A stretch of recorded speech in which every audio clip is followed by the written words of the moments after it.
4 or more people are injured or killed. Why are you pro Second Amendment, and can you give me your stance on that? Great. So I just want to make sure I can know where you're coming from. Do you believe owning a firearm is a right or a privilege? I believe it's a privilege. I'm going to go with that. Okay, so then you do not believe in the Second Amendment as it is written? No, I believe it needs to be amended. I believe in a ban for guns. Okay, so that's where we disagree, and that's okay. We have clarity but not agreement. I believe that your right to protect yourself and your family against a tyrannical government or a home invader. He thought he had the winning argument, armed with a list of statistics he believed were undeniable. But what started as a call to ban guns turned into a brutal reality check on the fundamental principles of American liberty. This wasn't about abstract theory. It was about the core difference between a right and a privilege. What you're about to see is a masterclass in how to dismantle an emotional, anti-gun argument with history, logic, and an unwavering belief in freedom. Real quick, I just want to say that I heavily agree with what you said about neutrality in the classroom. I think that's a brilliant standpoint, and as an ed major, I agree with that. Before I get to like the nitty gritty, go dogs, horns down. Anybody? Yeah? We can agree. We should just stop. We agreed way too much. You're creeping me out, man. My bad. So I'm going to talk about some gun control stuff. Do you mind if I give you some statistics first? Yeah, fine. All right, awesome. So in the United Kingdom, there was the Dunblane Massacre in March 13, 1996. It was a school shooting. 17 people were killed, 15 were injured. Following that massacre, it is probably the biggest massacre in UK history, involving schools specifically. There was a ban on all handguns. Since then, there's been no school shootings in the UK, and it averages 28 firearm homicides a year. In the United States, there are 39,707 gun deaths in 2019 alone. The average of one gun-related death every 11 minutes. In 2023, there were 346 school shooting incidents in the U.S. So far, there have been 385 mass shootings in 2024, and a mass shooting is defined as an incident in which 4 or more people are injured or killed. Why are you pro Second Amendment, and can you give me your stance on that? Great. So I just want to make sure I can know where you're coming from. Do you believe owning a firearm is a right or a privilege? I believe it's a privilege. I'm going to go with that.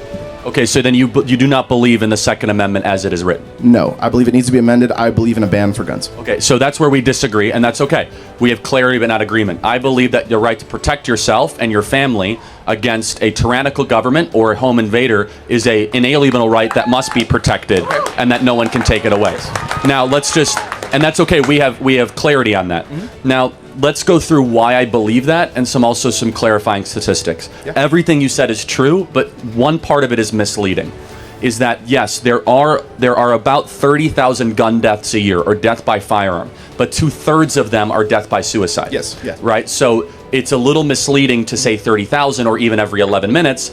And so there's some people that say, well, it's easier to commit suicide if you have a gun in the house. You and I would both agree, though, that if someone is committing suicide with a firearm, there's other underlying issues. The firearm is secondary. Absolutely. Okay, so that's a reason. Thank you for agreeing with that. Yes. Okay, so therefore, that gives you about 10,000 gun deaths a year. The vast majority of those are gang-related in about 10 cities across the country. Mm-hmm. Not excusing it, but there's other underlying factors associated with it. Now, let's get into what our position is, those of us that believe in the Second Amendment. Mm-hmm. We fully acknowledge that when you have liberty, that you're going to have sometimes undesirable outcomes.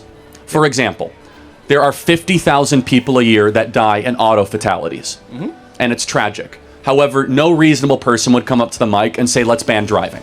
Right from the start, the tables turned. The student came in with shocking statistics, but Charlie immediately exposed how misleading they were, pointing out that 2/3 of gun deaths are suicides, a tragedy tied to mental health, not just firearms.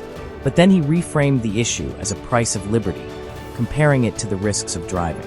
He dismantled the fan's premise, but this fiery defense of gun rights left many wondering. Did moments like this fuel the hostility behind his assassination? True. The one thing I disagree with, though, is that the primary intention of a firearm is to kill something. Well, not necessarily. That's interesting. The primary intention of a firearm is actually to protect what you love. The primary intention... I disagree with that, but... That's okay. So let's actually... The firearm is a technology or a tool that is actually intention neutral. Right? So a firearm could be used for sharpshooting, or it could be used for a massacre. No different than a kitchen knife can be used for cook a beautiful meal, or to, murder somebody. So it's a piece of technology, albeit it makes killing easier, but it in itself is not inherently what you might think it is. Now, let me just finish the point, though, is that we as enthusiasts for the Second Amendment acknowledge that in a free society, People are going to do bad things and dumb things, but there is a price to liberty. And this is a mature viewpoint that we lost during COVID. During COVID, as a country, we said, we don't want liberty, we want safety, and everybody stay at home 15 days to slow the spread. And how many of you guys wanted the lockdowns to end after like 2 weeks, right? And so what we get at, though, with firearms is that we acknowledge that there will be unnecessary deaths. We acknowledge that we want to try to limit those. We could talk about that. Yeah. But in a culture that believes that owning a firearm is a right, not a privilege, our goal should be about limiting the suffering, but acknowledging that you're not going to get rid of it completely. It's a different viewpoint than the European model. The final point I'll say is, why do you think we believe it's a right? It's because we believe that, God forbid, if the government ever becomes tyrannical, we need an ability to defend ourselves against a tyrannical government. So please, your thoughts on this? Yes, absolutely. So there's two things I want to touch on. The first is being the context of the Second Amendment during its creation. Obviously, the Constitution was written in 1776. It was 1787, and the Bill of Rights was 1791, but that's okay. Anyways, so back then, the average, an experienced shooter on a musket could fire 3 shots a minute. All right, on average, it took 30 seconds to fire 1 shot. Modern day AR-15s, traditionally, if it's a stock model, holds about 30 rounds in a magazine. Now, you can customize that and make it carry more, sure, but the staggering statistic is that these AR-15s can empty this 30-round magazine in 5 seconds, is the possibility. So that's totally correct. The question is, what was the founders' intent when they put the Second Amendment? For example, yes. to play out, and I'm not trying to pick on you, no, but for example, you say the founders only want or thought that, okay, musket Second Amendment. Did they only think First Amendment, parchment and paper, not Twitter? I'm sorry, could you rephrase? If the Second Amendment was only intended to cover muskets, is the First Amendment only intended to cover letter writing, not talk on the internet? The fan insisted firearms are designed to kill, but Charlie countered that they're intention-neutral tools, like knives, capable of harm or protection. But then he framed gun ownership as the price of liberty, even tying it to COVID lockdowns where freedom was traded for safety. The fan brought up muskets, but Charlie's sharp retort: if the Second Amendment was only for muskets, is the first only for quills? Stunned the crowd. These heated defenses of liberty became eerily haunting after his assassination. That's a good point. But here's the thing. Meaning these principles transcend technology. And that's where we come from, is that you have a First Amendment right, whether you're speaking freely on a message board or if you're just talking like the Founding Fathers would. You have a Second Amendment right, whether it's a musket or whether it's an AR-15, because the principle and the truth that undergirds it, and I'll let you in a second, yeah, for sure, is transcendent above the technology. So I'm going to use your logic a little bit. When the Constitution was written, slaves existed in the United States, and that was amended and added to the Constitution when we freed the slaves. Same with women, we gave them the right to vote. So I don't understand why. I mean, it feels like it's a little bit of cherry picking going on, because the Constitution is constantly evolving and changing. Well, but hold on, the First and Second Amendment have never changed. Does that mean they can't? Well, but we believe, have a ratification process. Well, of course they can, but we think it shouldn't, and the fact that it hasn't is noteworthy. So, for example, we tried abolition of alcohol. The country didn't want it, and we got rid of it very quickly. So we've added amendments and gotten rid of them. Why has the First Amendment stood the test of time?